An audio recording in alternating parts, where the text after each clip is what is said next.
Get free music on mdundo.com. It's your boy Snipe on this one. Alright. Hey, even Munekuna Kuna even a menodogu Nanga. Hey, Eburu Hotoku, Eburu Yetina Nanga, Alele, Ibobiko, I Chabano can you. Ibobiko Nibo, I Chabano can you. Erele Unandi can you. Erele Hotoku no Sinanga.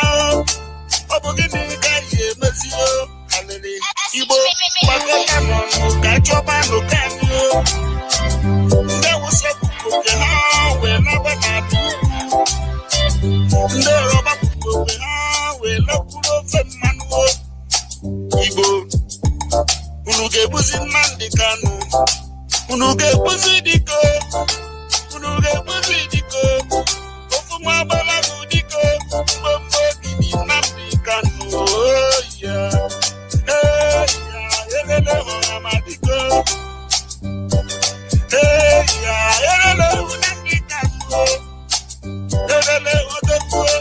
Ofumabola Tudiko. Hello, Odoko. Ofumabola Tudiko.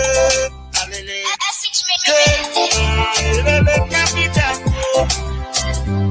Ndio Chichiba. Hello, Amadiko. Alele. Abolo. Kandi Kabakuro. Ika bunani no bodo na me kanu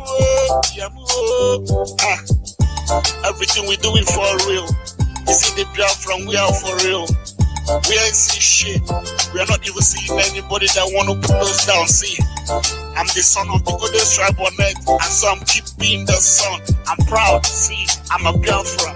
I'm not giving up. I'm a Biafra. Hey, Ibo. No, no, so. Nadiga no dinanga.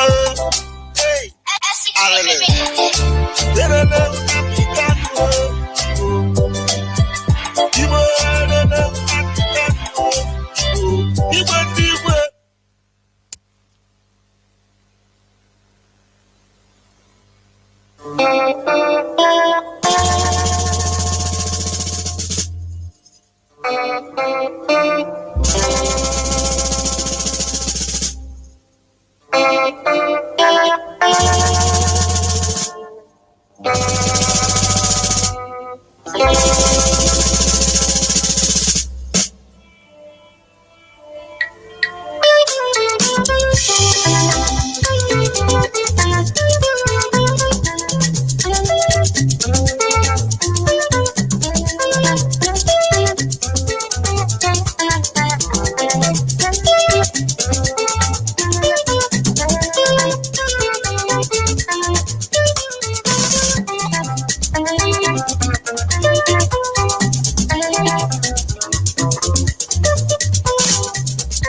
Agadi nwanyị niile. Agadi nwanyị chọrọ kolini. Mana mmadụ niile na-emekwali ya.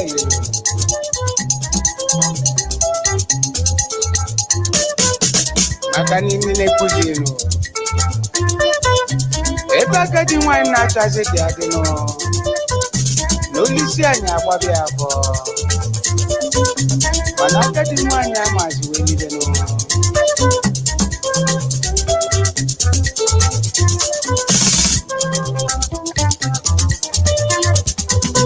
Ọ bụ agadi nwaanyị ka ikpe maziri ka ọ bụzi nne ka ikpe mara nọ ya bụ onye bili bịa bilikwa n'ụwa.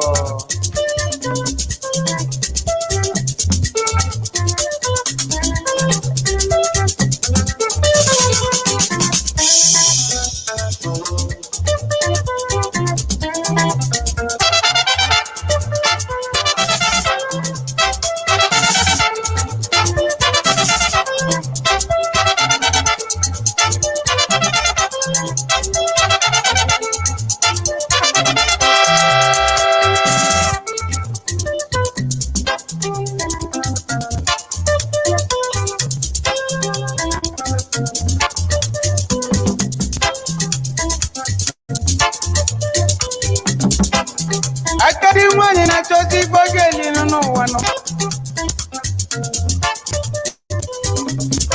Ife na-agwa agadi nwaanyị abụrụ niile n'ụwa.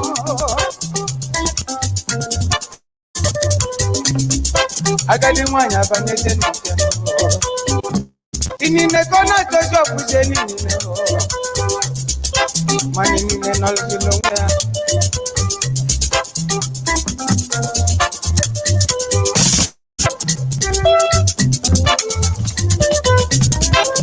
Agadi nwaanyị abụzi niile. Agadi nwaanyị amụnyanụ obi ọcha jụrụ ya fụọ. Inine anya ya irezi. Inine gbara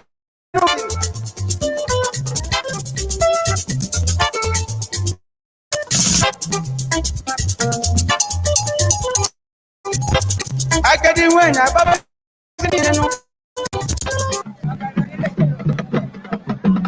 It's always been thought that violence and corruption during elections in Nigeria are homegrown problems, ones that Britain tried hard to prevent by bequeathing a system of fair and honest democracy before granting the country independence in 1960. Look, we are not kids. We are mature people and the country is mature. We are giants of Africa. But according to our document, the unpublished memoirs of a former British colonial officer, London's parting gift was, in reality, a lesson in how to rig the polls and deceive the people. This is the story of evil committed by kind, nice, decent British politicians. They sought to keep Britain from bankruptcy and found a solution in the mineral-rich empire on the point of independence. It was necessary to bend the rules, and sadly, in due course, the rules worked.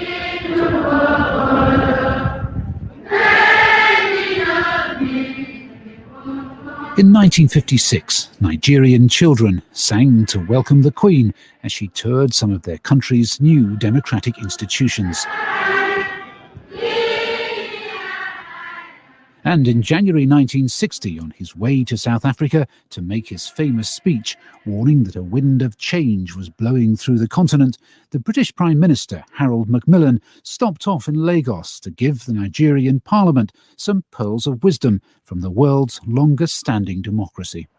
So long as we value the freedom of speech, freedom to express our opinions, I know of no better system than a fairly elected parliament for giving people the sort of government they want. Those who got in the way were innocent, like the colonial peoples, but both had to be dealt with quite harshly. Back in the 1950s, Harold Smith, an idealistic young Oxford graduate, was settling into life as a British colonial official in the Nigerian capital Lagos, with his wife Carol and their young daughter.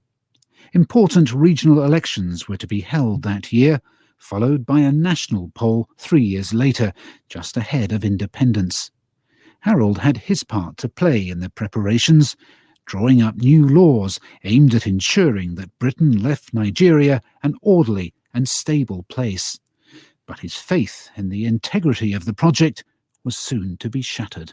In 1956, I was in Lagos on the staff of the Ministry of Labour when I received the secret file, which had a minute which ordered me to get involved in the regional elections which were taking place. It told me to take all the vehicles of the Ministry of Labour, all the staff, the clerical staff, and as many senior staff as I could find, to act on behalf of the minister. And the chap was called Festus Akoti Igbo, and carry out the ministers, their appointing ministers' instructions, and get his party colleagues elected. Festus was a flamboyant political figure who'd been appointed Minister of Labour. He was also treasurer of one of Nigeria's main political parties, the NCNC, which had its power base in the east. Harold Smith says he was shocked to be asked to interfere in the election on behalf of the NCNC candidates, standing for seats in the minister's constituency. To have cars and trucks in the bush at all gave you tremendous prestige. All people had were bikes. If a fleet of vehicles with maybe 30 or 40 staff of clerks and administrators had suddenly descended, they'd have made a very big impact. This was official, this was government stuff. Why did the British want you to help ensure that this man, or at least his colleagues, were elected? Because the plan was to put the North in government, in power. The elections were just to be fixed.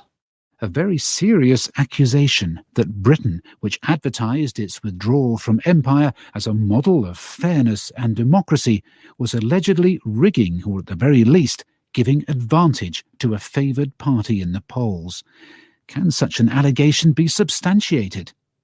I took Mr. Smith's claims to the director of the Centre of African Studies at Oxford University, Professor David Anderson. In the 1950s, virtually all the British colonies were moving towards independence in Africa, and there were elections taking place everywhere. It would not be unfair to say that in almost every single colony, the British attempted to manipulate the result to their advantage. Indeed, it would be surprising if, as the colonial power, they'd not done so.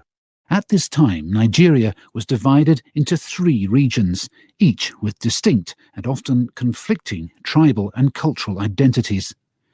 Partition was a very real threat, and given their experiences in India, something the British were determined to avoid. Traditionally, the colonial power had enjoyed a close relationship with the largely Islamic north of Nigeria. This part of the country was more conservative and less developed than the rest. Here, the British operated a system of indirect rule, governing through the local emirs. Professor David Anderson. The north of Nigeria was not only largely Islamic, it was deeply conservative. And therefore, it was ideologically going to oppose the Pan-Africanism and internationalism that tended to mark southern politics in Nigeria. So for sure, the British saw the north as an important bulwark against what they might have termed unnecessary radicalism. And the fear of radical political ideas, in other words communism, was key to British policy in Africa in the 1950s. Communism was thought of as a very serious threat in West Africa, because the kind of socialism it fed upon in Africa was driven by massive poverty and very low levels of education. Therefore, British analysts at the time thought West African populations were vulnerable to communism. In order to ensure that, come independence, their interests would be represented by their conservative friends in the north, the British had virtually created and strongly backed a political party for the region, the NPC. But it could not hope to win enough votes nationally to win outright. So the British needed to ensure that they had the support of either the Eastern or Western parties. This would explain why Harold Smith claims he was ordered to divert resources to help candidates standing for the Party of the East, the NCNC, led by one of the founding fathers of Nigerian nationalism, Dr. Ezekwe, also known as Zik. They had to fix Zik. And of course, there was stuff they could have got him for, sent him to prison. But they didn't. He was forced to do a deal with the North. This great nationalist had to do a deal with these illiterate peasants in the north. And that's what happened. Whatever the true motives of the British administration, to this day Harold Smith is adamant that the order to interfere with the elections came from the highest authority in the colony, the Governor-General himself, Sir James Robertson. Recorded here during the royal visit in 1956. To the Queen's Most Excellent Majesty, I have the honour to offer to your Majesty and to His Royal Highness, the Duke of Edinburgh, our most loyal welcome, and to express our deep and sincere appreciation of your gracious presence today. He was a thug, and he had a terrible reputation, Robertson. He wasn't talking about people when he talked about Africans. They weren't people, they weren't human beings. We loved Africa. But these people who came in to do this job were a different breed. These were the ex-SOE and MI6, and they thought that they were really tough. And they were.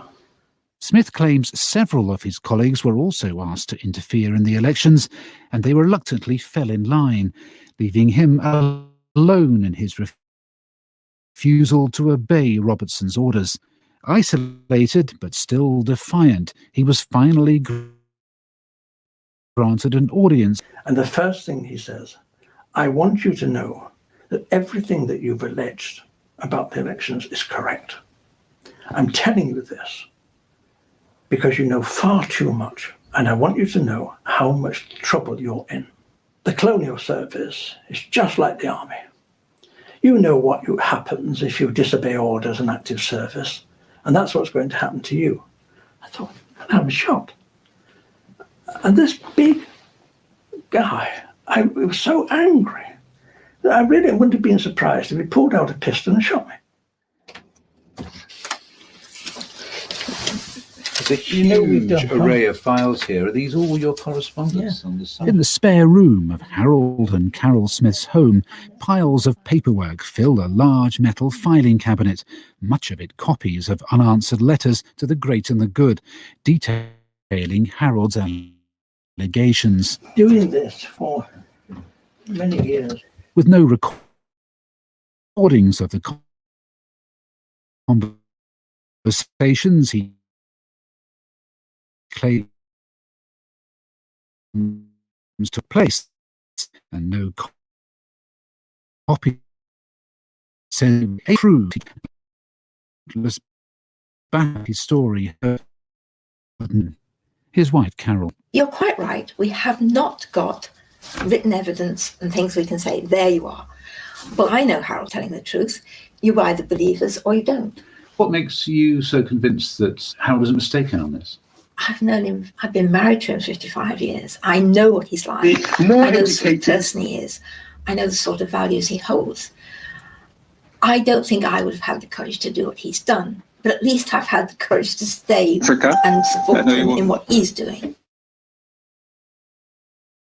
Most of the people were elected on the opposition to exile them and beat them up and sometimes even kill them if they kept pushing their luck. Academic and novelist Patrick Wilmot taught sociology at Ahmadu Bello University in Nigeria for 18 years.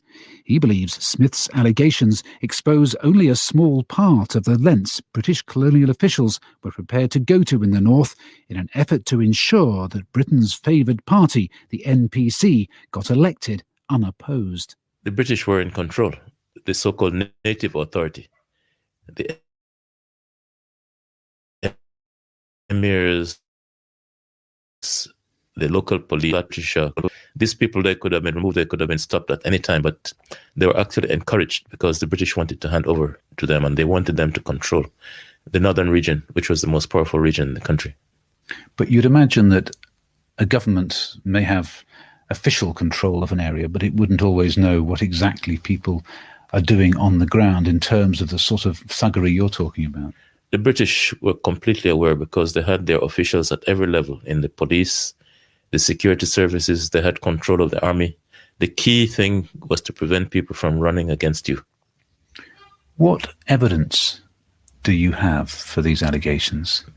No, these are not allegations. If you go to Nigeria, everybody from the professors in the university to the people in the streets will tell you that this has happened. I mean, there are history books written, but most of these history books will not have the sort of knowledge that people who will talk to you in Nigeria have. Time to look for answers in Nigeria then.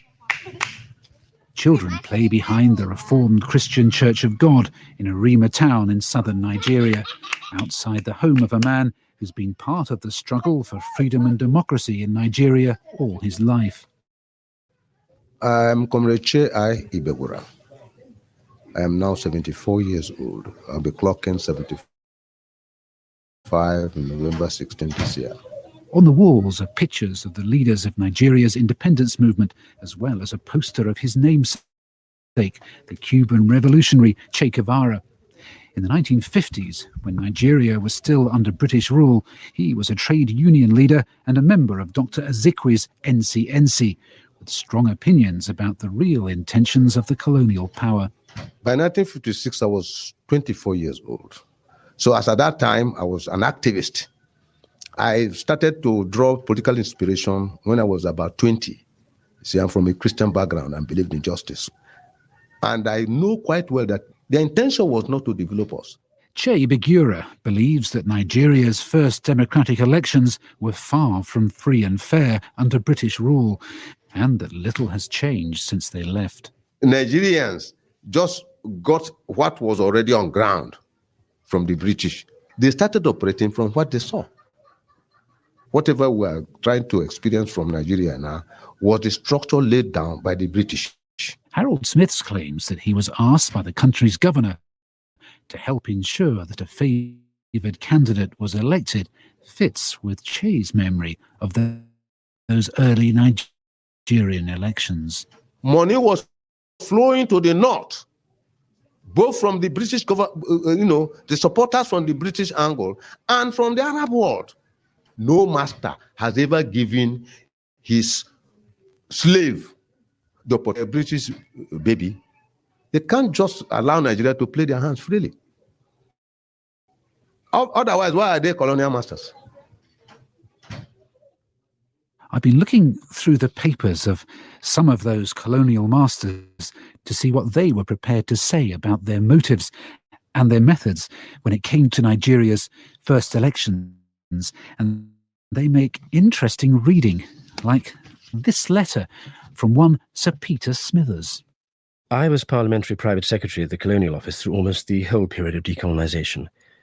I was present at most of the negotiations for independence, including that of Nigeria. A secret agent, MP and diplomat, Sir Peter was a dashing figure, rumoured to be the model for Ian Fleming's James Bond. And in this letter, he details his part in the shaping of independent Nigeria, and he makes a frank admission about British attitudes to the leaders in the north, the Kano rulers. The attraction of the Kano rulers was that they had long and successful experience of government. They therefore offered an obvious choice to head the new experiment. It was, in fact, difficult at the time to see an alternative. Just ordered him to interfere with the electoral process, not always play by the rules. Recalling Nigeria's first general election in 1959, he writes that before all the counting had finished, began to circulate that the NC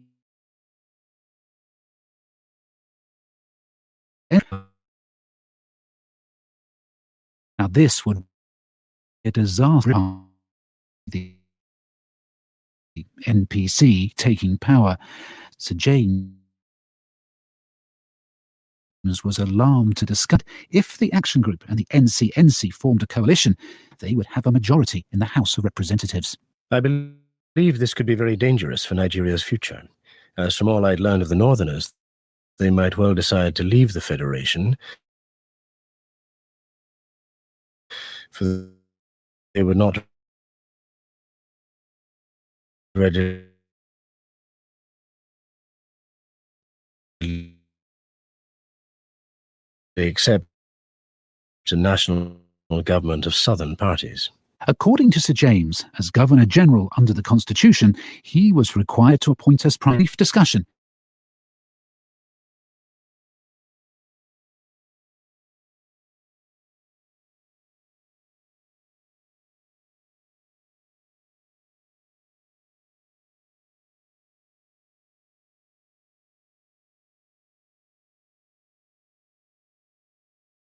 was determined to see the North in control at independence and was prepared to bend the rules to achieve this. But were the British prepared to go as far as interfering in the voting process itself? If so, how was this done? There are those who believe the British had laid the foundations for the electoral success of the North years before by falsifying the results of a national census. Professor David Anderson. In the 1950s, it was certainly to the advantage of the British to do, as you've described, to increase the population of the North, because it would shift the relative balance of power in the Assembly. The suggestion that the British were anything other than impartial arbitrators of Nigeria's independence is not popular with veterans of the colonial service, like Gerald Summerhays, who worked in Nigeria from 1952 to 1981, starting out as an assistant district officer before rising to permanent secretary of a ministry in the North. He's adamant that neither he nor anyone he worked with interfered in any way with local elections held in his area, though he does remember talk that the census had been fiddled. There was various allegations going on. There was one featuring in a newspaper alleging that a village of 5,000 people had been covered in one area which had not been counted previously. Well, that sounded, shall we say, a trifle unlikely. The more general allegations were that parts of districts were counted twice, and allegations were made that this was done. I have no knowledge where it was or not. The only place I do know where it wasn't done is where I was dealing with it. How likely do you think it is that this happened in the North? The answer is no. Out of the question. Why is that? Because it was controlled by the British administration, and the British administration would not have done that. Well, it's the British administration that's being accused of collaborating with local people to ensure that was done for Britain's own interest. Well, they can accuse it as much as they like, I'm afraid. There's so many it's so easy to make accusations of that type. The only thing I can say, but I was actively involved in it, and I knew the other people who were involved in it, and many of them, and I do not believe that one of them for one moment would ever have done anything like this. But you can't be sure they didn't, can you? You can't be certain of anything, can you, unless you see it yourself? Although if there had been any involvement of that, there would have been some form of policy statements, there would have been some form of suggestions from above that should have been done, and I would have heard that myself, because I don't think for one moment they would have given it just to one or two people. One would have heard it widely, and I did not hear it, and in fact I'd been absolutely horrified to the mere thought of it. It's very difficult to find evidence that elections have been rigged. People tend not to write about these things. If one sees ballot boxes being stuffed, voters being bussed around, if one uncovers fraud on the electoral roll, these are all forms of proof. But the elections in Nigeria in 1959, none of those things were reported. But it seems that finding the evidence is perhaps less of a problem than actually getting my hands on it. Amongst the hundreds of files housed in London's National Archives that cover this period of British rule in Nigeria are two marked closed for 100 years. They deal with the role of both the Governor-General, Sir James Robertson, and the leader of the NCNC, Dr. Ezekwe, but aren't due to be open to the public for another half a century. I've put in a request under the Freedom of Information Act to view them now, but I'm still awaiting a response, as is Professor David Anderson. Clearly someone in the British government, when those files were classified, didn't want us historians to know something about what they contain. And that raises my suspicions that those files might contain information about whatever deals were brokered between the British government and the NCNC. Because it is certainly the case that the NCNC could not have won the election support it did without British support, or nor that it could have formed a coalition with the MPC at independence without British support. So I would love to see what's in those two files about Sir James Robertson and Dr. Ezekwe. Nigeria gained its independence from Britain on October the 1st, 1960. It's a very touching moment as the Union Jack is brought down in darkness and the Nigerian flag is gradually taking its place. Whether engineered by the British or not, as the Union flag came down, the North was in the driving seat. The leader of the NPC, Abubakar Tafawa Balewa, was Prime Minister. His coalition partner, Dr. Ezekwe, took the role of Governor-General and later President. And on the morning of Nigerian independence, greetings to you all, fellow countrymen. The deed has been done. It is finished. But hopes for Nigeria's future were soon to be dashed. Continued tensions between the three regions, exacerbated by the dominance of the North, contributed to the political instability that led to a coup, a counter-coup, and, within 7 years, the Biafran Civil War that cost the lives of as many as 3 million Nigerians, largely through starvation and disease. In his memoirs, Harold Smith records the fate of their cook and their nanny caught up in the chaos. Grace and William worked for us and we trusted them and treated them as friends. We loved them. We left Africa and were very worried for them. Nigeria was on the brink of freedom and independence. They believed it because they trusted the British. They were Commonwealth citizens and our Queen was their Queen. We know that their trust was misplaced. The British had betrayed them. William's body, his human remains, first rested in a ditch in Biafra.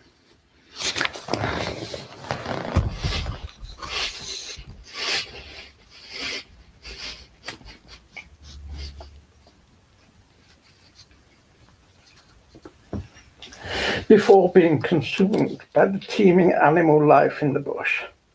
Grace, our nanny, starved to death in her native village in Biafra with her small children. These unresolved events of so long ago seem to have cost Harold Smith a great deal, both in terms of his health and peace of mind. But he's adamant that over the years they've cost Nigeria a lot more than that. I mean, so many coups, so many assassinations, so many murders, so many thousands killed. All those people in the oil regions cheated and treated so dreadfully. I mean, no country has gone through 50 years of absolute bloody hell. And it's all due to the British. Harold, it seems surprising, though, that the Nigerians, particularly the Nigerians, would need any help in rigging elections. I mean, these days we hear no, that's nothing. Not true. That's not true. Nothing but rigging of elections. True. Look, we're the ones who rigged the elections. We're the ones who gave this example. If they ever needed lessons, we did every dirty trick in the book, and we did it in Nigeria. They didn't do it. We could say, oh, you can't trust them. The way they spoke about them in London, oh, their children. So you believe then we taught them all they knew? Yes. Yes, we've destroyed democracy in Africa. It's deeply frustrating that although the testimonies of Smith and many Nigerians suggest that Britain's gift of democracy was not quite as history records, it's still impossible to be sure. Yet Professor David Anderson believes the government could easily end the mystery by finally agreeing to open the two long-secret files. Well, Mike, you and I will be long dead by the time that these documents become available. And frankly, I think it is farcical that the British government should be able to do this. For one thing, it undermines trust between our country and a former colony, Nigeria. And for another thing, it raises deep suspicions about British actions and intent. I really think these files ought to be released as soon as possible so we can find out what's in them.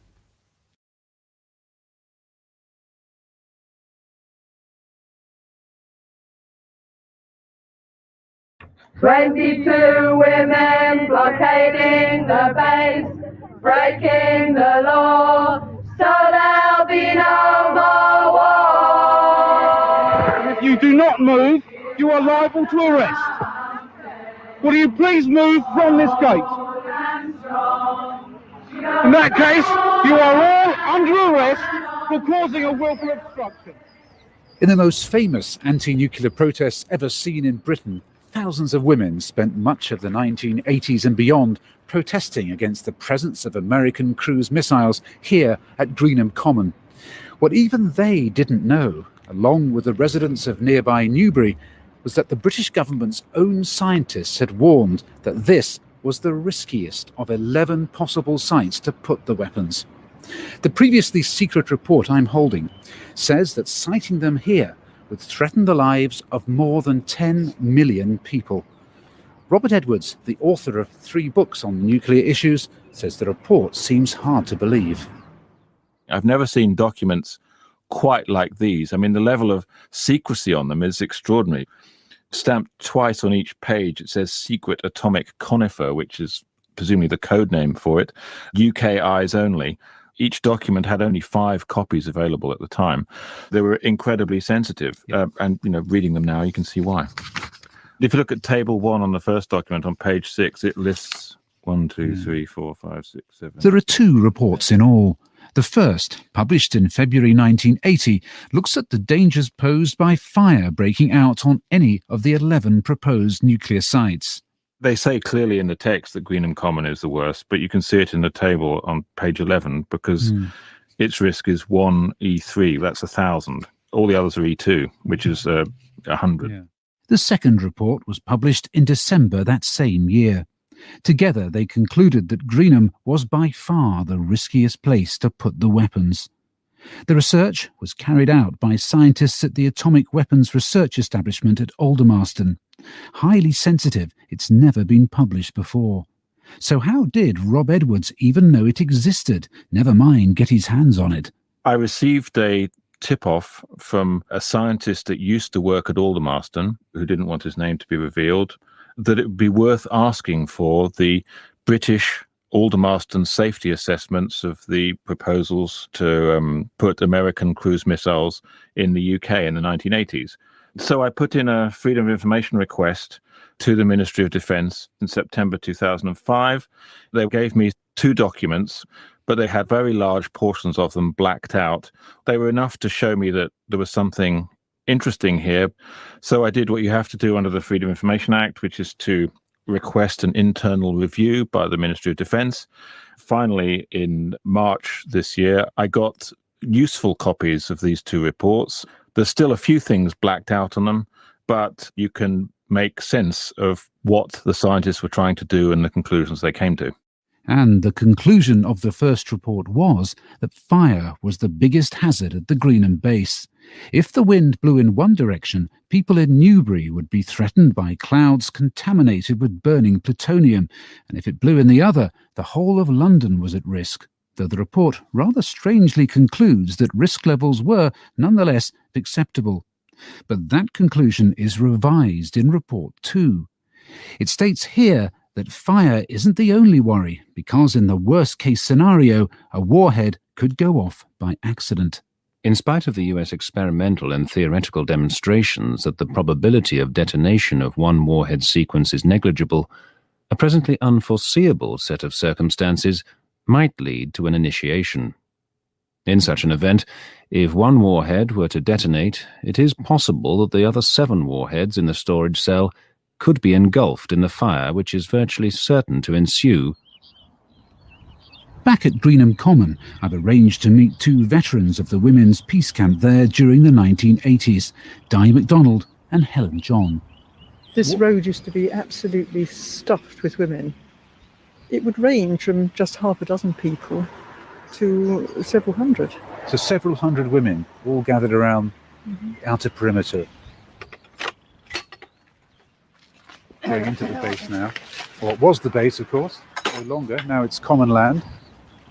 Did this ever occur to anyone here at the time? Anyone like yourselves who was protesting that this was a particularly dangerous place to put the missile? Well, it certainly occurred to me once I'd put that compass in the map, because when you looked at this area, and it included London, 67% of the British population live in the 200-mile radius that these weapons could have been displaced through.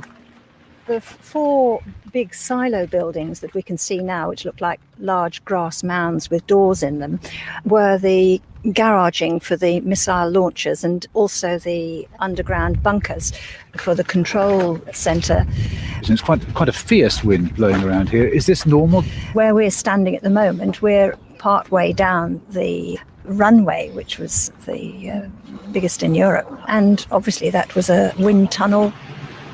Leaving the worrying winds of Greenham Common behind me, I've come to show these documents to a former Aldermaston scientist who should be able to help in assessing the risks at Greenham Common. Frank Barnaby witnessed nuclear tests in Australia in the 1950s, and he's dedicated his life since then to working for nuclear disarmament. Does he agree that sighting cruise missiles at Greenham really did put the lives of 10 million people at risk? One has to remember that these papers are dated 1980, and since then it's been realized that radiation is more damaging than we thought in those days, so probably the figure is more than 10 million. It goes on in the second paper to talk about the possibility of some of these warheads exploding. In your estimation, what would the repercussions of that be had that happened?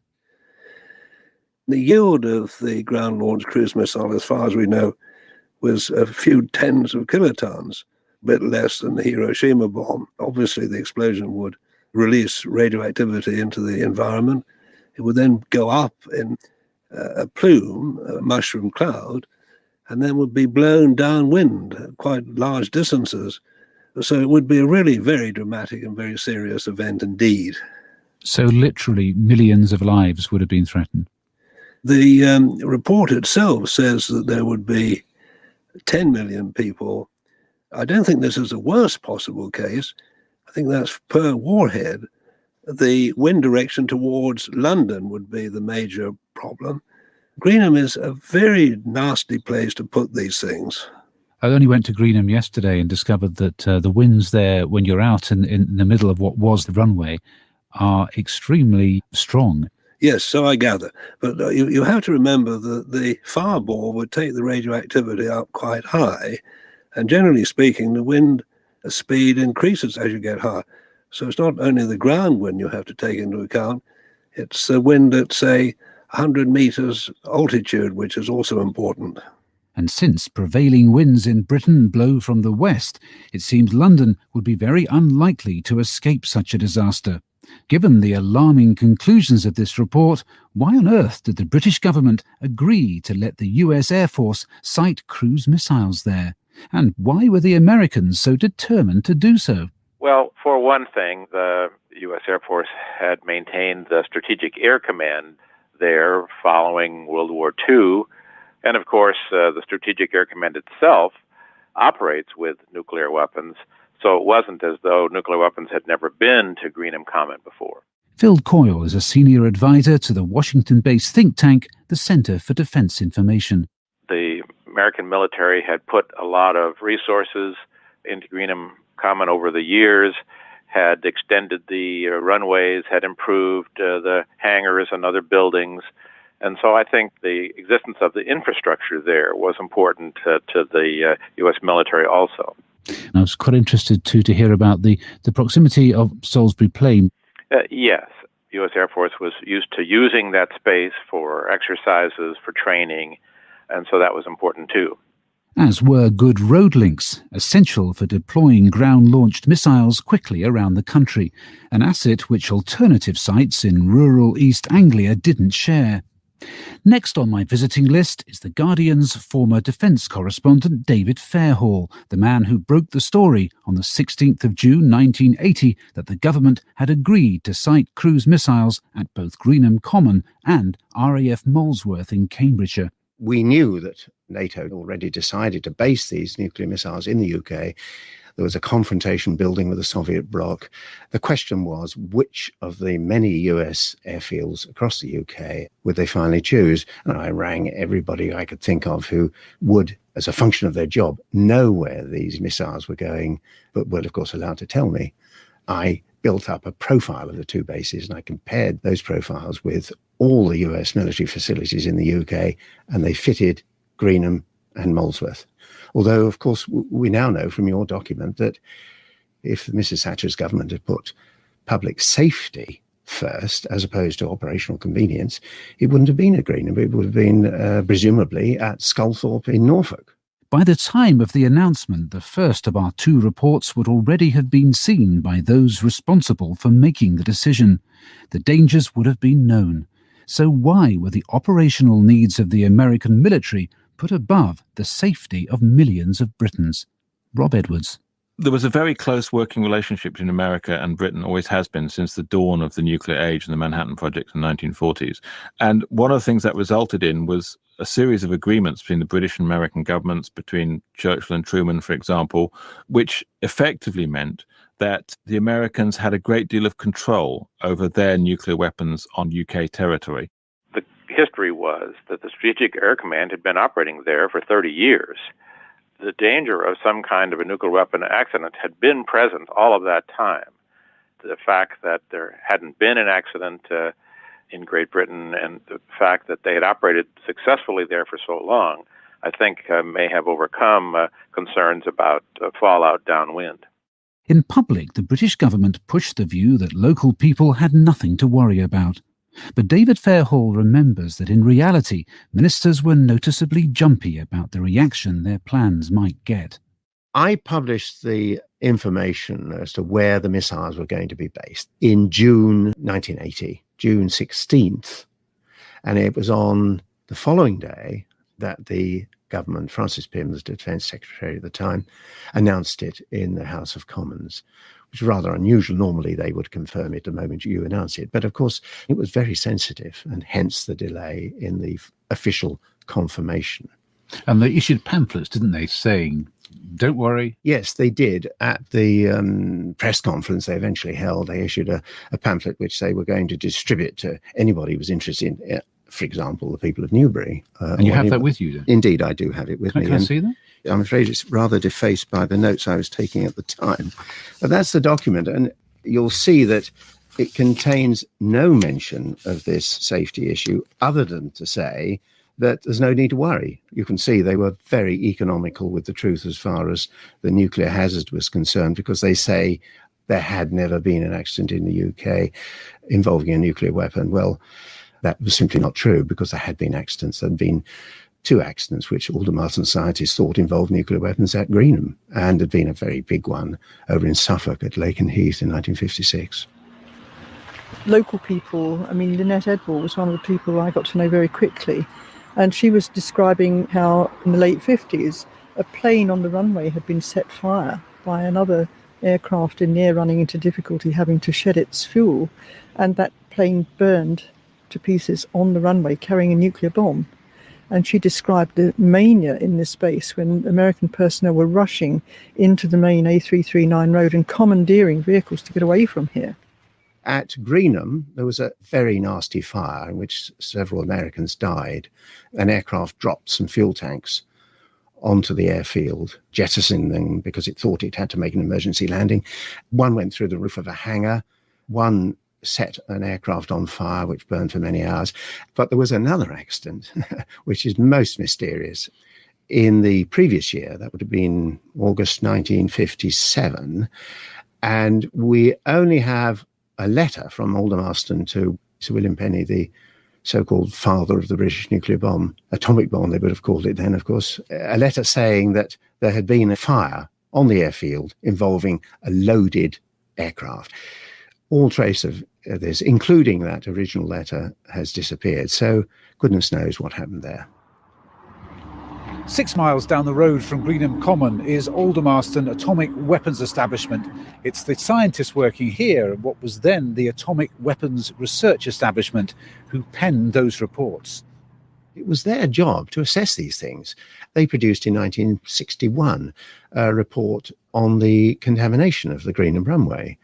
Now, it wasn't, in medical terms, in the end, a significant hazard, but it was a very mysterious one, and they dug into it, and that didn't emerge until 1996.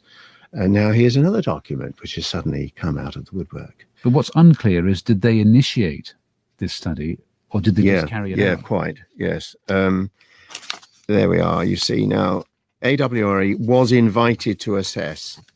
Now, I think this would be a formal Whitehall procedure.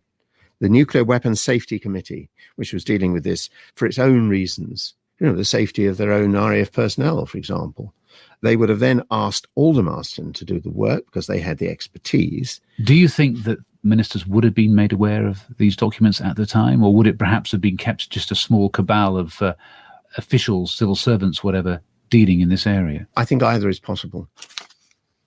Have you seen those before? No. I mean, I wouldn't have been cleared for this level. I'm now looking at something that's marked atomic secret.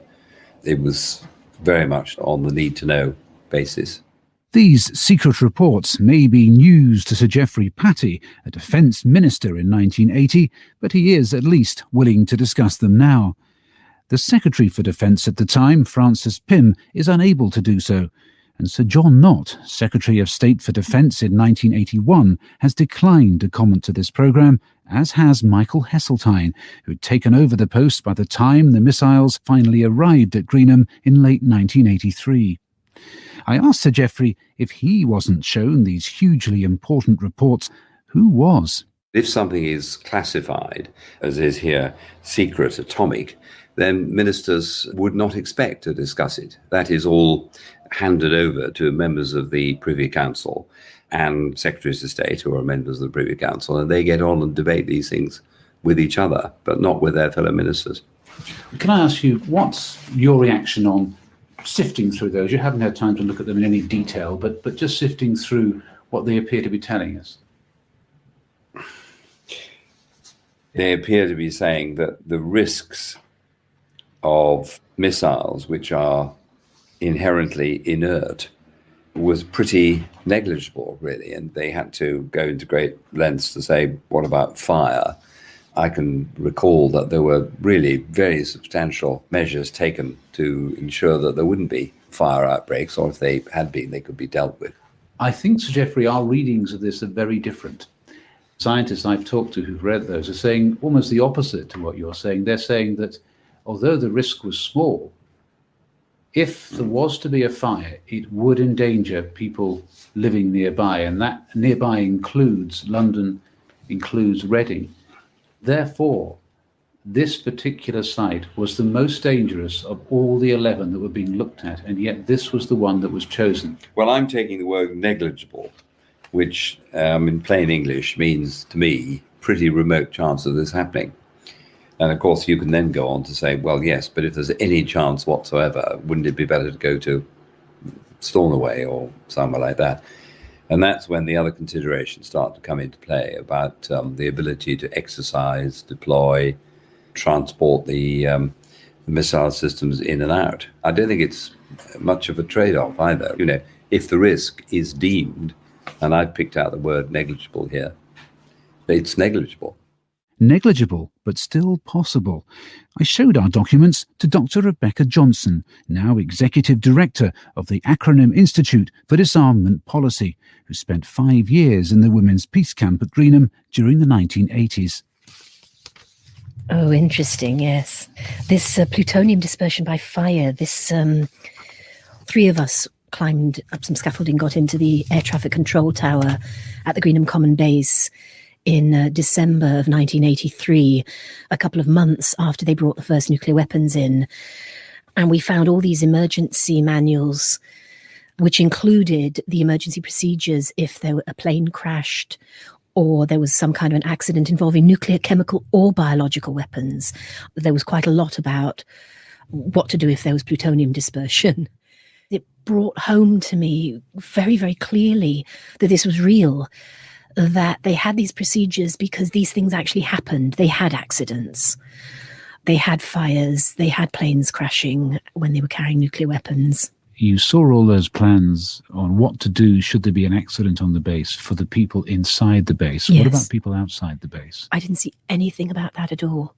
It was all to do with how they would inform the American families. It was the base families.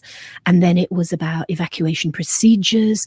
But I don't recall seeing anything at all that talked about warning the people of Newbury or Thatcham, anything of that sort. In fact, to the contrary, we had an experience a few years later in 1986 when the Americans did evacuate the base after they had bombed Libya.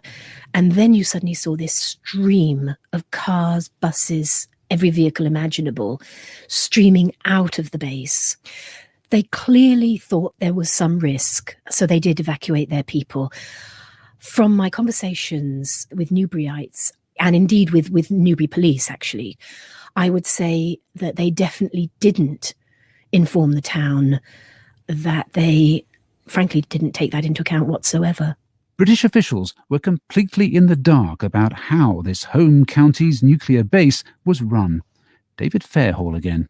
We had no control because the American presence developed in this country in the aftermath of the Second World War, when the British government was desperate to engage the Americans in the defense of Western Europe against the perceived Soviet threat. And they gave the Americans anything they wanted, no questions asked. And we never had, and still do not have, a formal treaty or agreement which gives us control over the use of American nuclear weapons in this country. I found further evidence that our special relationship with the US was apparently forged with the ground rules, what America wants, America gets, when I came across this memo from the 1960s concerning our own nuclear trials on Christmas Island, written by the then PM Harold Macmillan to President Eisenhower.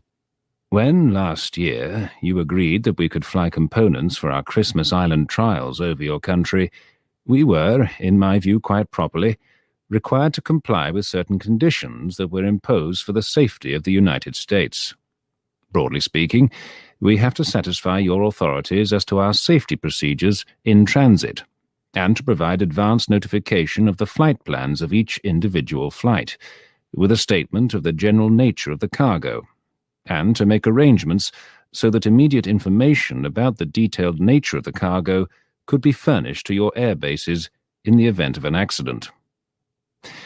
This is just the kind of information and assurance about your flights over this country which I now lack. The reason is easy enough to understand, and springs from the way in which arrangements for your aircraft to be here were first made in the days of the Berlin airlift. But the domestic interest in these matters has grown since then, and I feel I ought to ask you to provide the British authorities with the same sort of information about future flights of your aircraft into, out of and over this country when they are carrying nuclear weapons or their components. The decision was always focused very much on the Americans, criticism of the Americans. But the decision was taken by the NATO nations as a whole. Caroline Flint MacLeod, who ran the organisation Youth for Peace through NATO during the 1980s. Certain NATO nations agreed to take these weapons on their territory. So, I mean, with the hindsight, they were American weapons. Yes, they were paid for by the Americans. The Americans in the driving seat. There really isn't any doubt about that. I totally agree with you, but I just want to keep reminding you that it was a much broader decision, that it was a NATO decision, that we were all making a commitment and all taking a risk, because we had a policy that was built on deterrence. Obviously, the United States is the member of the alliance, and was at that time the member of the alliance that paid the most money, that had the money to spend on the development of weapons. And called the shots. And I'm not saying that in a good or a bad way. No. Having worked at NATO headquarters myself, I think it's fair to say that the alliance still works on the basis of consensus, as it did then. But obviously, you have to bear in mind that, if one party is playing a bigger part or paying more money, as they were at that period, they would have a degree of influence. All one can say is that there wasn't an accident, and the whole outcome of this particular campaign was extremely satisfactory, and in fact resulted in what one might call the victory of World War III, which without a shot being fired, which I found rather good. But was this, with hindsight, more the result of luck than judgment? Can it ever have been right to increase the risk to millions of people's lives without telling them? And perhaps more importantly, are we still in the same situation today? We still have nuclear weapons undeclared because they will never confirm their existence at Leakin Heath in Suffolk, as far as I know. But of course, they're not part of any active strategy. The Cold War is over. So they're not an active risk in the sense that they were. But do we know what the Americans are doing with those weapons? Do we actually know or have the right to know that information? Or the British government have the right to know that information? We know less than I suspect we should. And we certainly still do not have ultimate control over their use. We do not have a veto on their use. If there were some crisis involving the possibility of a nuclear exchange, then all we would have, even today, is an American assurance that if there was time, the phrase they use is in the circumstances at the time, they would consult us. Is David Fairhall right to claim that we still have virtually no control over American nuclear weapons sited in this country? I put the question to the Ministry of Defence and got this response. The Ministry of Defence does not confirm or deny the presence of nuclear weapons at any particular place at any particular time. There has never been an accident involving nuclear weapons in the UK that has put the public at risk. The Ministry of Defence maintains the highest standards of safety and security during the storage or transport of nuclear weapons. What is clear is that no British government in recent decades has demanded control over US nuclear missiles stored in Britain.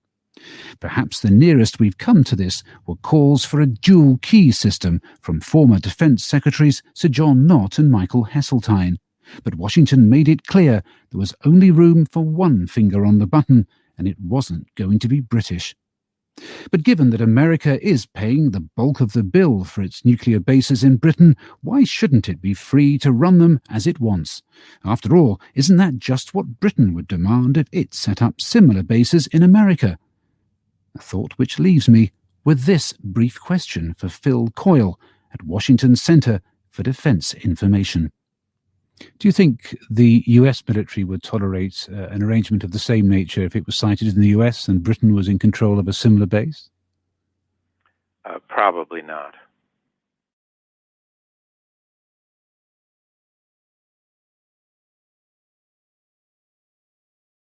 The changes are needed to avoid spurious claims making it to court. BBC News. In half an hour, Matthew Taylor, a former advisor to Tony Blair, examines why some Labour thinkers believe German society should be the model for Britain's centre-left politics. Before that, it's the return of Document, Radio 4's investigative history series, presented by Mike Thompson. Behind me is the Élysée Palace, home of the French president, where back in 1982, François Mitterrand was apparently Britain's greatest ally. Indeed, both Margaret Thatcher and her Defence Minister John Nott have paid generous tribute to French solidarity during the Falklands conflict. François Mitterrand, President Mitterrand, was the first head of state or government to ring me up and to understand what had happened and understand that we must go down and reclaim those islands. And he never faltered throughout. But was this the full story? Apparently not. Papers which have only just come to light slam Prime Minister Margaret Thatcher and her government's position on the Falklands. Margaret Thatcher est victorienne, impérialiste, obstinée, sans probablement... Claudia Valoggia is a researcher at the Institute of Political Studies in Paris. It took 4 months before the French government finally allowed her to see a stinging memo dated the 7th of April 1982, which heavily criticised British Prime Minister Margaret Thatcher. The Falkland Islands and their dependencies remain British territory. Le personnage qu'elle s'est fabriqué, sa réputation de dame de fer, l'urgence de sauver son gouvernement... This memo, written by the French ambassador Emmanuel de Margerie in London, brands Margaret Thatcher Victorian, imperialist and obstinate. A large task force will sail. She had, he claimed, a tendency to let herself get carried away by combative instincts, which was the result of the persona that she had fashioned for herself, her reputation as the Iron Lady, and the urgency to save her government and her involvement in the humiliation. They would have been the first to urge us of saber rattling And the ambassador wasn't alone. Another document from the time is equally damning. This one is authored by Bernard Dorin, director of the Americas at the French Foreign Ministry, who would later become Paris's ambassador to London. He titled it The Falklands, Lessons from a Fiasco. Heavily critical. He accuses Britain of superpower arrogance and profound contempt for Latin Americans, compounded by the impulsive nature of the decision to counterattack. And had we left it any later, it would have been too late. Then I might have had to come to the house with a new... I'm outside the home of Bernard Dorin in the rather pleasant 17th arrondissement of Paris. Mr. Dorin had agreed to be interviewed. Indeed, he seemed more than happy to talk about those days in 1982. But it seems his colleagues at the French Foreign Ministry don't share his enthusiasm. Just yesterday, he cancelled, saying they had forbidden him from speaking to me. So, why the sensitivity so many years later? Well, the first thing I need to find out is just how close the relationship was between France and Britain's enemy, Argentina. Aboard Paris's dingy but efficient metro system, I'm on my way to meet French journalist Pierre Abramovici. He says he has previously secret documents which shed light on the historic yet often hidden ties between the two countries. It's interesting that the road here is a gated one, because the information that I'm trying to get from Pierre was classified, and he's still very nervous about the information being released or any of these documents leaving his house. All that is supposed to be secret. The documents came to light during a trial in which Pierre Abramovici had been appointed a named expert by the judge. Under usual circumstances, these papers would never be made public. This is very strange, if I can say that. The documents detail the activity of a French military mission that had been based in Buenos Aires since the late 1950s. That's the picture of the military mission. It had been set up to help train the Argentinians in counterinsurgency, techniques the French had honed in Algeria. But by the mid-70s, it seems the purpose of the mission had changed, and so too had Argentina. The generals had begun their reign of terror, in which tens of thousands of people were murdered or went missing. By this time, the French military mission in Buenos Aires was acting as an intermediary for the supply of weaponry to Argentina. The stocks included Exocet missiles, which went on to prove devastatingly effective during the Falklands War. The contract Exocet was signed at the Great... And among documents detailing contracts for conventional weapons are a few that particularly stand out. Prévision des travaux pour la mission militaire en 1967. These documents suggest that for the French, selling Exocets was only the start. Artillerie. Emploi tactique des armes nucléaires. Curiously, they presented the rocket launcher named Pluto. Pluto was a nuclear rocket launcher designed for a nuclear war. And this rocket launcher and this missile was only for the French and were used only by the French. It was very precise. They explained precisely the useful of this kind of material. But why? It's a third world country without any nuclear weapon. Why do you explain the contents of the program to a foreign army? Unless you want to sell it. I don't know. If it's not to sell, it's understandable. There's no point to it otherwise, is there? Yes, it's irrelevant. But they were showing weapons like those to a government like that at the time that was killing people, disappearing people, a very bad regime. No, you have to understand that nothing happened in Argentina. For the French, nothing happened. But how significant was it that the French were showing nuclear weapons to the Argentinians? After all, there's no evidence that any were actually sold. Besides, albeit to a lesser extent, The Americans, Dutch, and even the British were also selling military material around this time to Argentina. Given all this, I detailed the documents I'd seen in Paris to Eric Grove, Professor of Naval History at Salford University. Well, that's really interesting.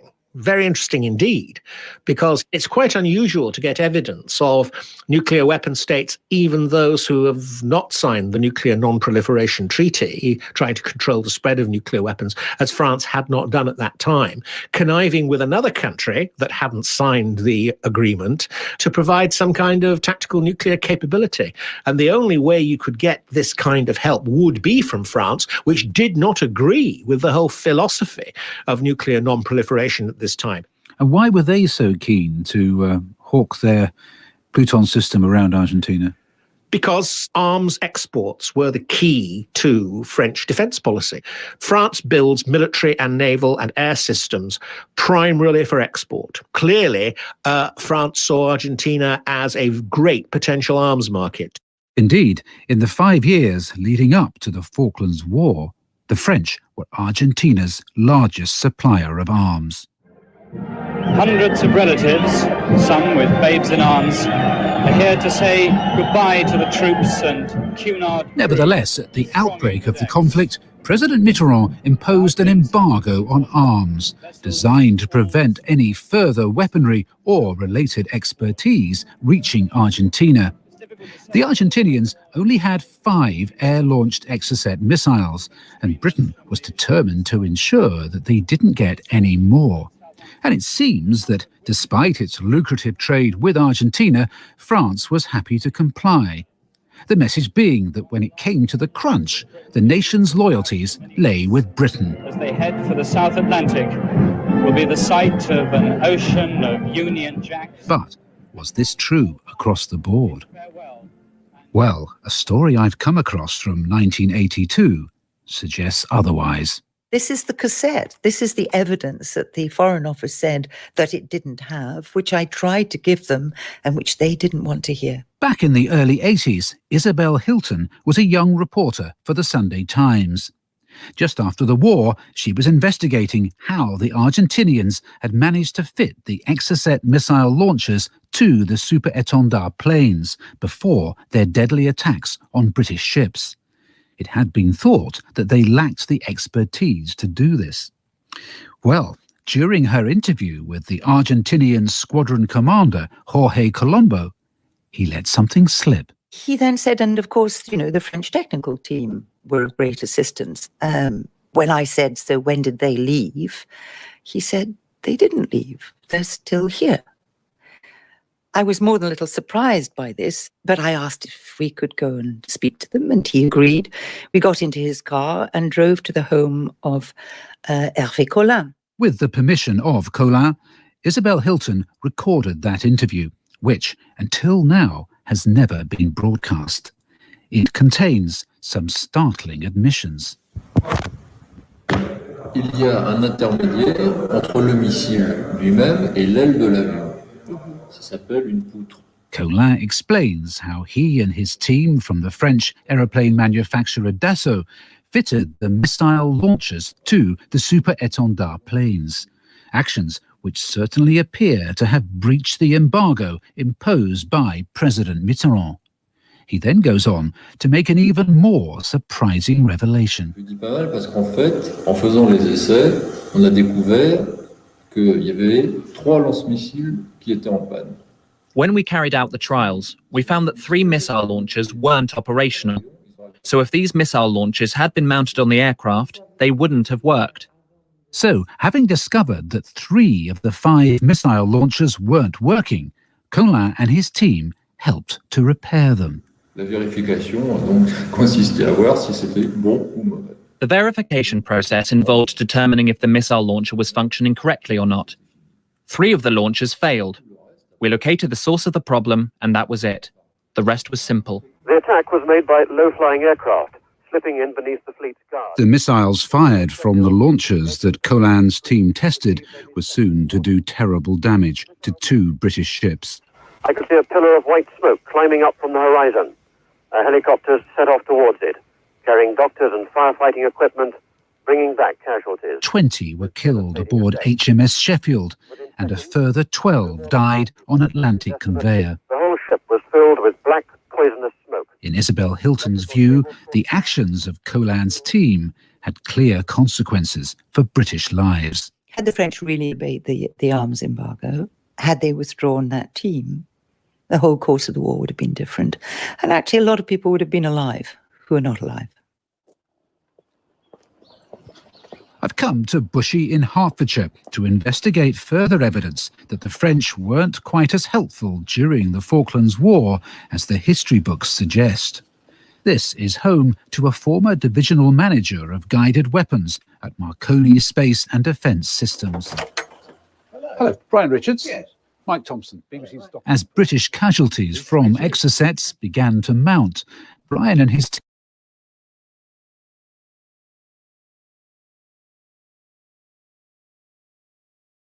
team offered to examine the missile's circuitry in the hope of creating some sort of jamming device. But to do this, they needed cooperation from the French. Our thoughts were specifically that maybe we could devise a piece of kit to fit on the ship to specifically counter and specifically stop the Exocet locking onto the ship. So those were our thoughts. Anything that we can do to help, long shot it might have been. Whether we could sensibly have done anything in the time available is a matter of debate, but it was a kind of every hand to the wheel. So you felt that possibly you could help in this situation and stop further loss of life and effectiveness of the Exocet. What was the response from the French? We were simply told by our MOD contacts at the time that the question had been asked and permission had been refused. The French had said no? The French had said no. That was what we were told. Any further information, explanation about that? No. Train 9004, the 0701. It's time to return to Paris with the evidence I've gathered so far. Somewhere along this street, this very busy street, will be the offices of Francois Eisbourg. Back in 1982, Francois Eisbourg was International Security Advisor to the French Minister of Defence, the late Charles Ernoult. Thank you. Mr. Eisbourg recalls that in addition to an immediate arms embargo, there was a great deal of other cooperation between the French and the British. How far did France go in helping Britain in practical terms? Further than I can remember vis-à-vis any conflict in which France was a bystander and not a co-belligerent. France allowed Britain's fleet to use its facilities in Dakar on the West African coast en route to the Falklands. Not only that, but the British were also given opportunities to train against French-built aircraft, as well as information about other French weaponry that Argentina might use. So, how does Mr. Eisbourg explain Brian Richards' claim that the French refused to cooperate when Marconi asked to examine an Exocet in the hope of developing a jamming device? My own assumption, but I don't know the specific case of this particular man in that particular division of that particular company. But my assumption would be that the French Defense Ministry would have interfaced directly with the guidance specialists in the British MOD, rather than going directly to a British defense firm, which could and which probably would have sought commercial benefit from the knowledge thus acquired. Mr. Eisbourg does concede that a French technical team remained in Argentina after the start of the conflict, but insists this wasn't his government's fault. No, I mean, you're absolutely right about this particular episode, and this was not pleasant. I learned about this towards the end of April. The embargo covered what embargoes normally cover, that is, weaponry and people who are directly in charge of weaponry. What these schmucks, and there is no other word, other words which I could use would be rather less polite. What these schmucks were doing was not formally in breach of the embargo. They had obviously not signaled their presence. They were working essentially on upstream maintenance of the weapon system. This was completely crazy. By the way, it wasn't mainly the Dassault people who were of the essence here. It was people working for a subsidiary of another major French defense firm. I was told that Dassault had 7 members. Oh, no, Dassault was there too. But the other one from the other firm, for me, was actually more significant because he was actually doing stuff. I understand from Hervé Collin's interview that of the 9-man technical team, 7 were from Dassault, as well as 2 from other French companies. Are you saying the French government was unaware of Dassault? We were totally, I'm very firm on that. We were completely unaware of their presence and their work there. But the French government owns more than half of this company. Defense companies are defense companies. They act like defense companies. Defense companies are not populated by angels. They do not necessarily report every one of their moves, owned by the state or not owned by the state. That's actually irrelevant. Except that it makes people think, as the government owns one of the companies, controlling share in the other, how could they realistically not be aware? I mean, the outrage, yes, it was outrageous. Was it done without our knowledge? Entirely without our knowledge. And indeed, they discovered that 3 missile launchers were not working properly. That was this French team. Mm-hmm. So it was a very significant team to have in place, wasn't it? Of course. No, I mean, A, it's not deniable, and B, one should not belittle it. This was not what was supposed to be done. But once again, we did not know about it.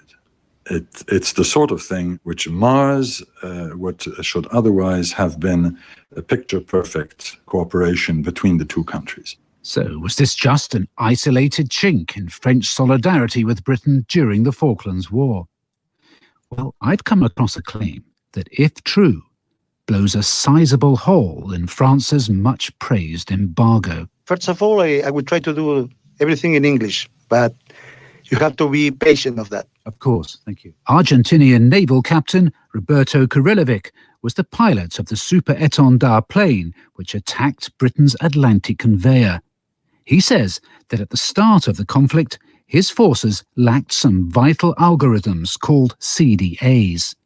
These were needed to calibrate their computers to coordinate radar information with missile guidance systems, so enabling the missiles to be launched. If we don't have this information, will be difficult to use the system with missiles. Maybe we have to change for another weapons. Kurilovic claims that the Argentinian officer in charge of buying the super-étendard planes, who'd remained in France, managed to get hold of those algorithms in what would seem to be a clear contravention of the French president's embargo. The people that rest there, they get the information, but not for a normal way.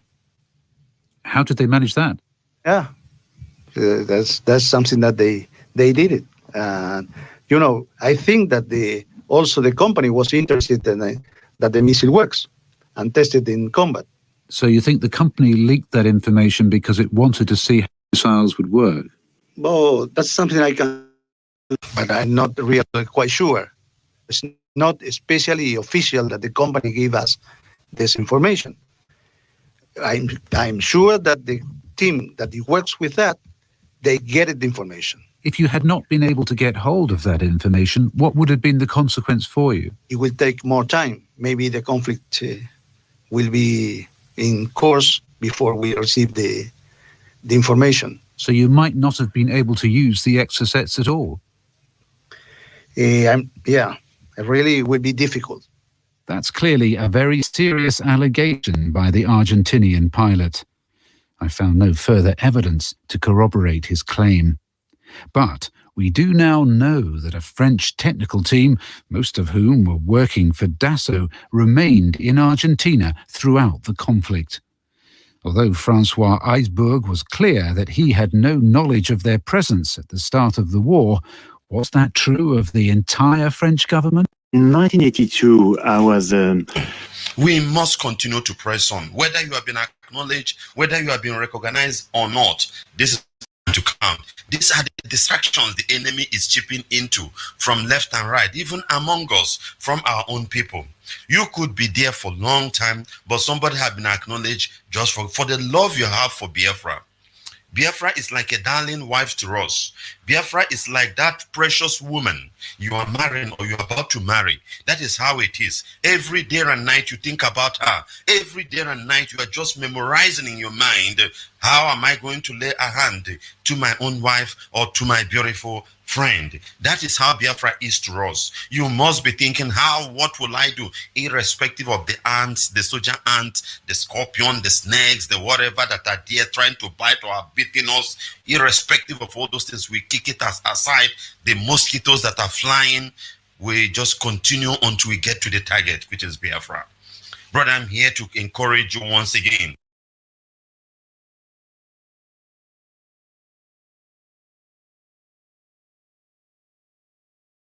To move on, to press on.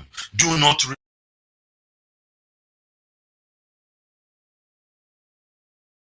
relent, my dear brother. Do not begin to count your duties. I have done this because of that. I don't want to. Is spirit of end time. This one thing with the spirit of end time is that it will not let you accomplish your mission. You must know that at the middle of everything or towards the tail end of the event, the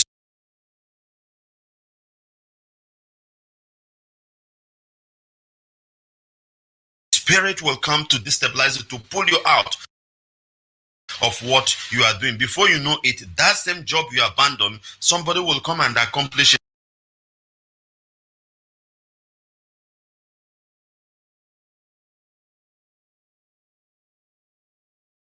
and take the glory. You that labored, you that suffered, you will become nobody. That is the spirit. But it is very, very dangerous at this time, because any department you drop, any button you are pressing, the moment you cool down, the other department are losing.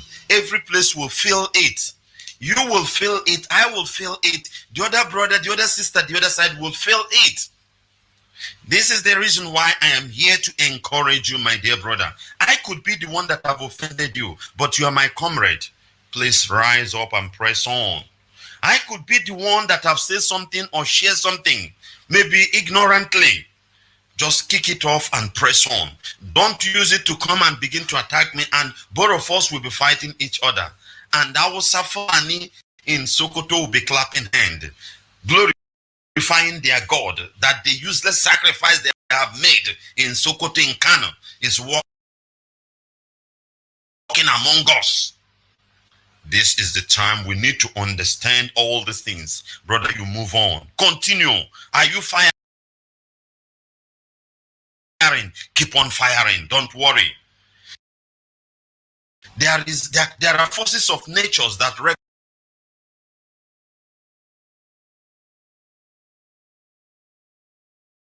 records everything. We must know that. There are forces of nature that record things very accurate, more than human. There are blessings that will come, whether you are alive or not, whether I'm alive or not. Somebody from my lineage will inherit it. Somebody from my lineage, the land of Biafra, will bless that person. Have this thing in mind when you are working for Biafra. You have children left and right. Definitely, this is the duty of the forces of the nature to bless those child. They know what their father did during his time.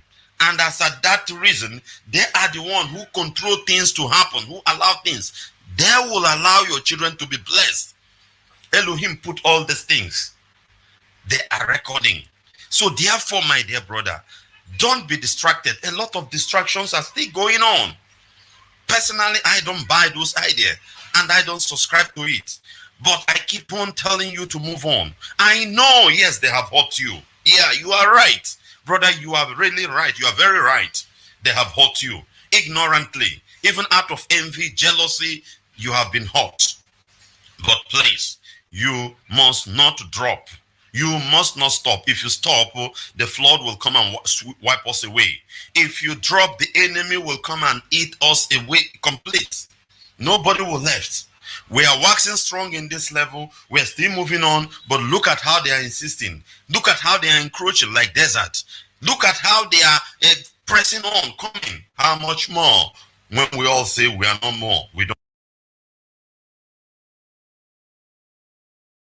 don't want, or you that have been there.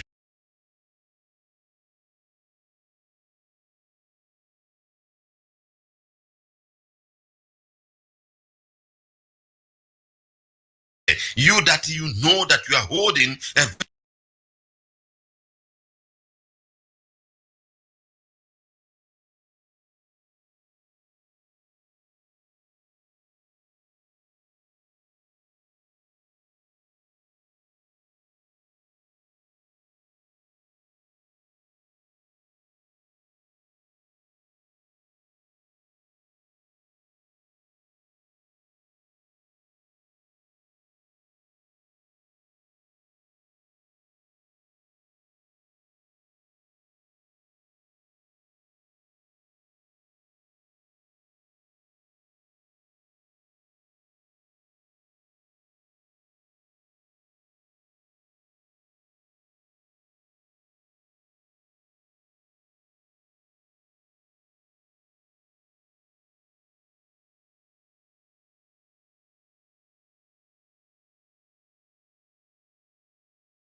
very strong department. You are doing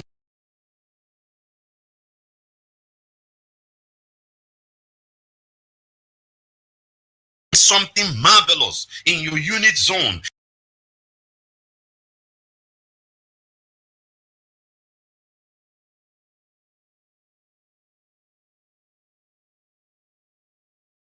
In wherever, and you just drop it in.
su duk miliki duk kudin da ana samu a garin Biafra da ana sai da mai ba ku ne kuka yi milkin aina ku me yasa ba komai ba company ba industry ba factory a arewa da mu dan arewa za mu je mu yi aiki a biya mu a karshen wata mu samu kudi abinci kudin tuwo mu ji cafane mu ba abinci akan yaran mu me yasa wannan abun babu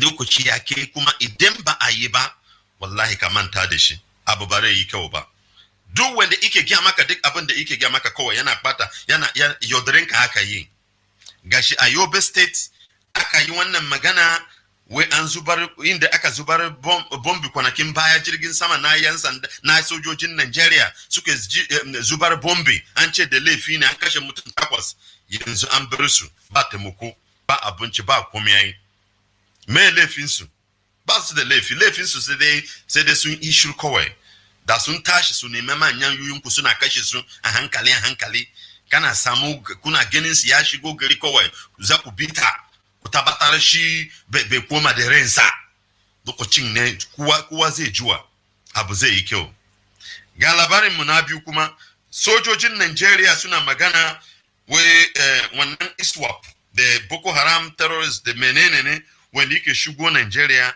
wai su ba dan Najeriya bane sojoji ke fadai wane ne bude kofan ai ma'aikatan ku ne saboda me suke bude shi sun bude shi su shigo akan siyasa ba wai suna son wannan shari'a ko Islamic State din ba sa so saboda su ma ba su da gaskiyan idan aka sa doka a kansu su ne za a fara kakashe su ne za a fara yayanka hannunsu ba ka gani da satan kudin da suke yi ba ka gani na Kano gwamnan Kano dan dollars kwanakin baya wannan nashi dai asirin shi ya tollo aka ganin sa inda yake sa dola cikin babban rigansa yana dariya da wannan sunsu wanda baka gani ba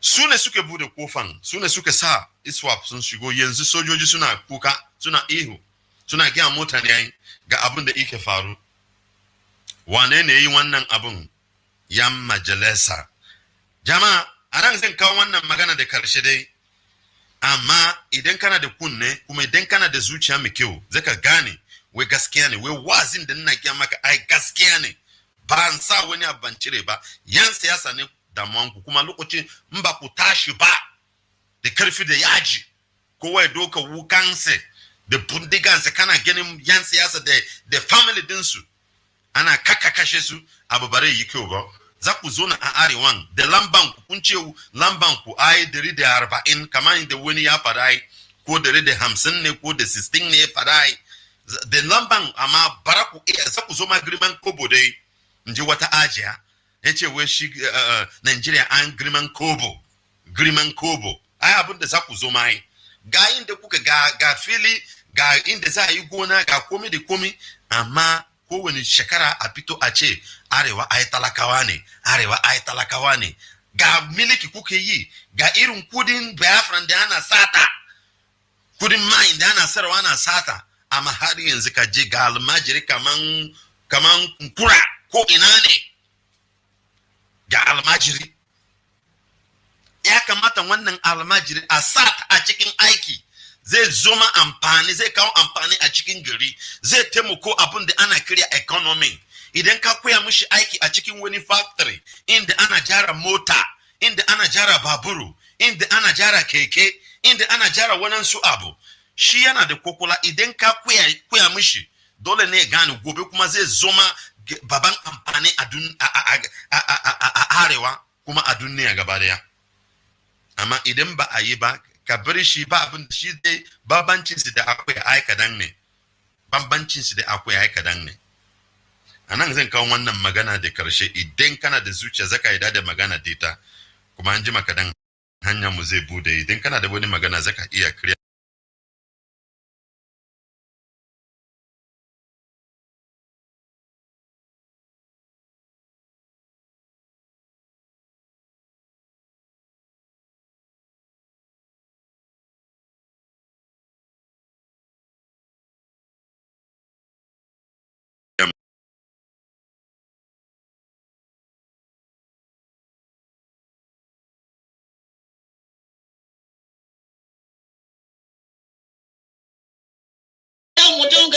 kyautata mai watan nan mutum kai kake muna na mai watan nan mutum shi yake muna na mai ake can mutum mai wuya gane hali ko ɗan adam mai wuya gane hali dubban gida har da dani ka gane sun ɗan adam mai wuya gane hali in an yi rana ita an yi rana in an yi sanyi ita an yi sanyi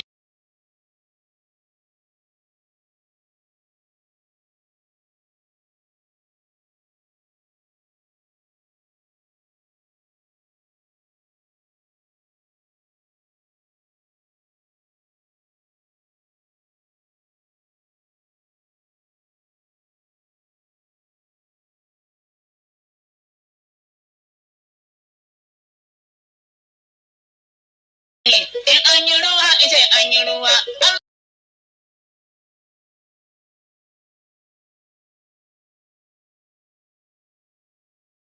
an da rai ɗan adam da ka gane shi ne kawai da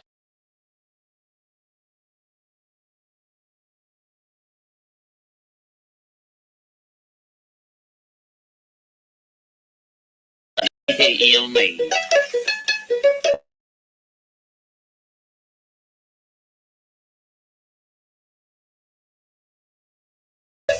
haba bil adam mai wuyan gane hali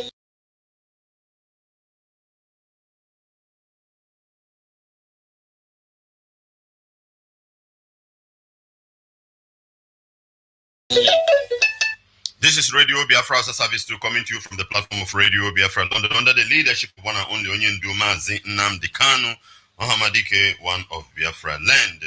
Let me make this announcement also to remind you that today by 7 p.m. the head of the Directorate of State of the Indigenous People of Biafra, Mazi Nwachineke, will be addressing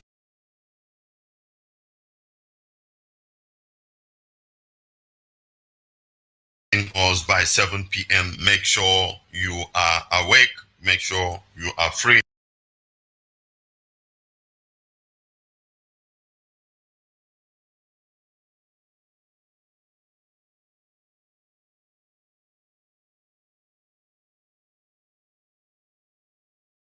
Make sure you be part of the address by 7 p.m. Biafra land time. The head of the Directorate of State,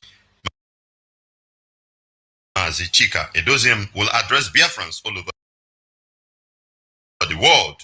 At that moment, make sure you are part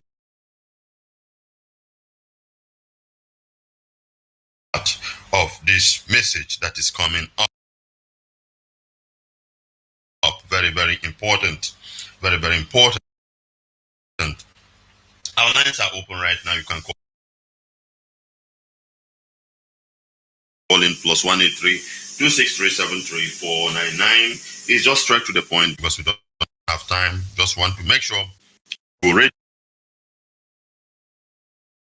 register for the day, but time is not on our side. +183-263-73499. 183-263-73499. +614-818-70925. 614-818-70925. Our lines are open. Governor Nasiru El-Rufai said something in an interview I saw on channel. He was challenging the southern governors that they cannot implement, they can't work on the constitution or this thing they have taken over anti-open grazing. Imagine how some of these statements, careless statement, emotional outbursts from them will tell you what they have in mind. I don't know whether you have watched that clip. I won't be able to bring it out because of time. He was telling them that they cannot implement the law of the anti-open grazing that they themselves are trying to enforce. Imagine a governor from the north is telling other governors from the south that they cannot. But I will tell you the reason. The reason is because they have pocketed so many. Number one is that they know that the southeast are on their side. Then it's just only the people they call the south because Hitler is still there. And then with the west are very strong. Let's take this caller. That is our dear brother Desmond Desmond, if you can hear me,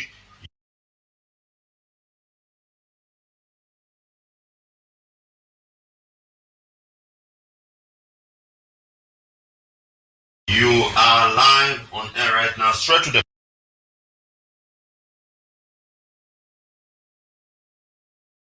point, your name and your location.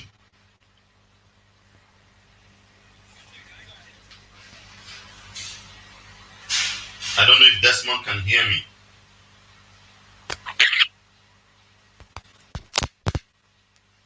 Desmond, can you hear me? Yes, I can hear you, Nwachineke. Can I go ahead? Yeah, you have the mic now. Ndewo, my brother. Good morning to you. Good morning to Biafrans, IPOB family members worldwide, and our leader, His Excellency Mazi Nwachineke.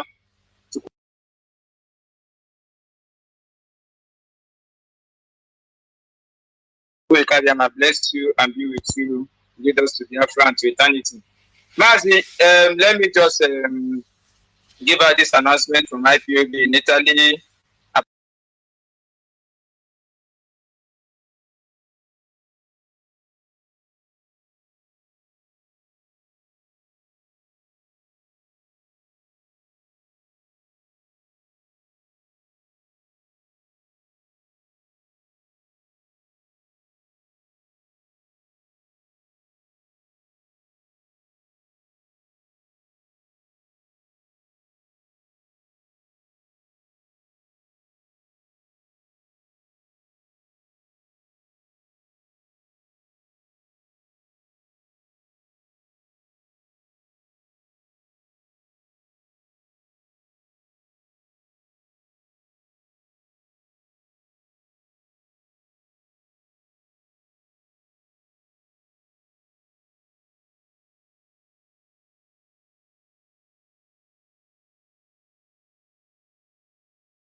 About our protest, which will be happening tomorrow, which is 25th of this September 2021, is a free march.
that. He said they can't. If you watch the emotional outburst, if you watch the clip, watch the emotional outburst of Madam Nasru El-Rufai. He's sure of what he's saying. He's really sure. At least he knows that the Southeast, their own slave, their own normal slave, Southeast, a whole politically is in their pocket.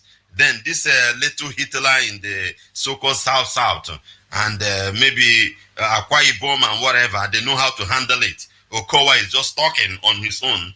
The only place they may have one or two challenges could be in the West. He knows why he's saying that. And he also know what they have in hand, what their foot soldiers will do as well. Because remember that Al-Shabaab has entered the zoo. Brothers and sisters, these are the things we are telling you that are going on this time, and we must rise up to fight this battle. Most importantly is why we are doing whatever we are doing, campaign on eliminate every politician go on. That politician that is on top of car, throwing you indomie, whatever, all you need is just go to fuck up. These are the people messing our brain up.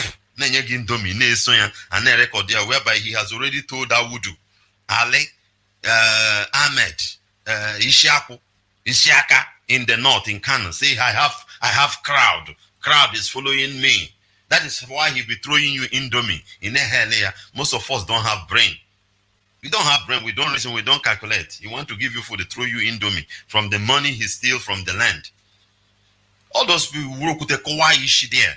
That's are the things you're supposed to do too. If we want things to change, if we don't fight, we can't get it.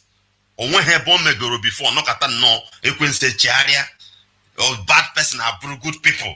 Now lie. Even in the land of Israel, you are reading in the Bible, God have to hit them with problems. We must fight this evil. We must fight it. If we don't fight these criminals, listen, brother, the people may call you that you are bad. Just as I told you today, I'm just trying to encourage ourselves. People may come to you and say you are bad, you are criminal, you are this, you are that. I'm telling you, if you study yourself very well, the evil you have committed, had it been you were born in England, in France, in Italy, where there are jobs, you wouldn't have been doing what you are doing. I'm telling you, you wouldn't have been soiled your hand into evil. Because as you are growing up as a child, they will put you to school. You come back, you eat food. When a child that eats and satisfied, some go ask people that are in diaspora. You go to a restaurant, you see where families sit down. They don't even cook. They eat in restaurant. They drink a bottle of Coke, a bottle of Fanta, a bottle of soft drink to watch each meal they eat. Tell me a child that grew in that environment, why will he go and paka somebody's house, break somebody's house to take pressing iron, to take TV, to take radio, to go and sell? No. People who are doing that are hungry people. They are looking for money to survive. Imagine you now that have been tagged a condemned criminal. If you were born in such environment, brother, you wouldn't have been who you are presently now. They are looking for you because you are a thief. You are a thief. People have known you as a thief because you were doing bad thing. The reason is because the politicians refuse to put the environment conducive, make the economy viable for people like you to grow up. You have something to do. You put your hand into a good job. Then you will not be able to think with your negative mindset of evil. But situation has pushed you into that. We are here to correct that understanding. If you will understand, you channel that anger towards these politicians, one after the other, whether you are from the same village or not. You channel it to him, and what are you going to do to destroy him? Then things will change. You will see yourself, maybe you are just a driver. You could be driving lorry from Biafra land to Cameroon, from Biafra land to Duduwa land, from Biafra land to Ariwa land, to Niger, to Mali, exporting goods. It could be your job. You have a very good job and you are well paid. It could be manufacturing something before somebody from China will bring that goods down to Biafra land. Before the goods will come down to, any part of the Africa, like shoe, belts, textile materials. Somebody in Aba has already done it and push it to Cameroon and sell and collect the money. These are the things. You could be the sales boy there and you see things working for you. But it's not, because some politicians are the one doing it. Sorry, I won't be able to take any other call. I'm just rounding up. Just as I said, it's a quick one, and we will bring it to an end because another broadcaster is coming up immediately. You have to join it. This is Radio Biafra. It's our own radio station, and we must continue to promote our thing where the truth is being told. Where the truth is being told. The enemy can never tell you the truth. Have that in mind. And as a Biafran, I cannot come out and tell you lies that will destroy us and destroy me. I am not Igbo politician. It's only Igbo politician that will do that. It's only Igbo politician because they have sold their soul to Fulani.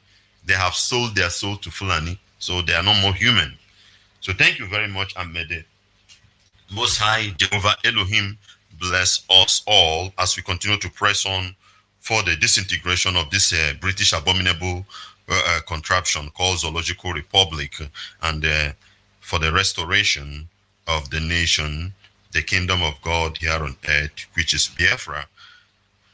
We round it up with this word of prayer. Father, we thank you. We bless you, Lord. We give you praise. Be thou exalted, Abba Father. Jehovah Jireh, you alone is God. There's none like thee. Father, we thank you for the life of our leader. We thank you for the life of the ESN. We thank you for the life of Biafrans all over the world. Father, we thank you for our land, which is Biafra, to the glory of your name. Thank you, blessed Lord. Thank you, Abba Father. Be thou exalted, Lord God Jehovah. Heavenly Father, as you do that which only you can do for the release of our leader, that your name will be glorified. In the mighty name of Yeshua HaMashiach, we pray. And I leave you with this word. The Bible said in John 14:23, he that loveth me, he will keep my word, and my Father will love him, and we will come and dwell in him. Shalom.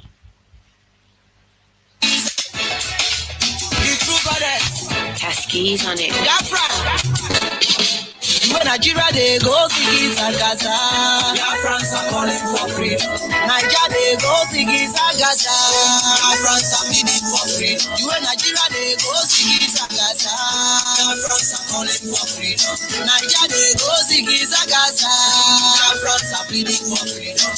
Freedom of fire, freedom of fire, freedom of fire, do do do. Freedom of fire, freedom of fire, freedom of fire, do. They deny themselves.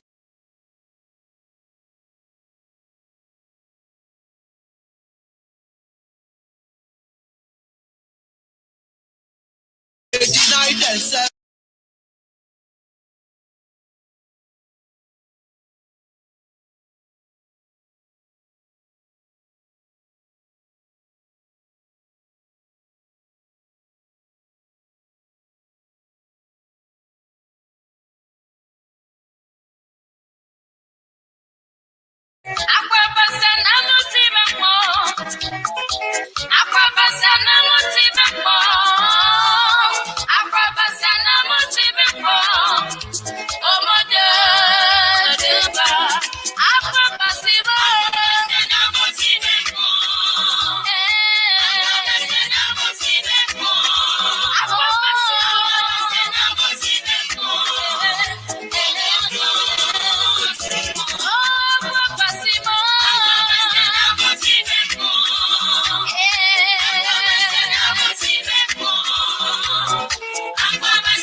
Attention to an all-important announcement from IPOB Religious Affairs Committee.